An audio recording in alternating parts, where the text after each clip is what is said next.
好啦，講到40歲啦，係中年危機啦。依家2026年已經變咗個生存危機啦。咁作為我哋 SUTF 呢個年齡層偏高嘅團體，點自處咧？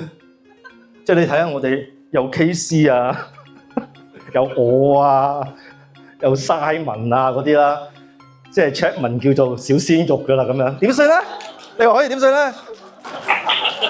咁啊，唯有就係要講呢個課題好深啦。不過我哋講下我哋 SUTF 係個咩團體啦？我哋個定位係咩咯？我哋個定位係講啲有深度嘅笑話，大家都知道啦，係咪？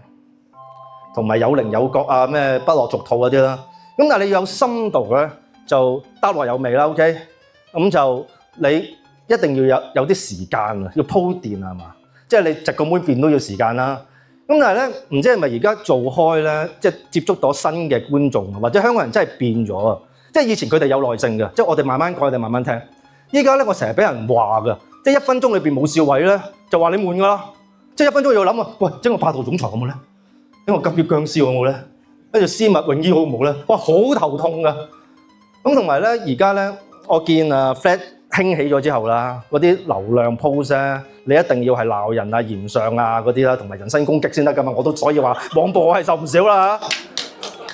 大家識知嗰啲可以笑大聲啲㗎。又正面回饋咧，我都喺度諗，究竟我哋 SUTF 呢啲咁嘅搭落有味嘅 get 咧，仲有冇市場啦？咁呢件事咧，我就同一個好有深度嘅人溝通過。呢個人叫阿強，即係阿強喺度，阿強舉舉手。係啦，呢個就係新強記大酒樓阿強，大家有冇聽呢個 podcast 啊？呢個阿強啦，係啦，俾掌聲佢。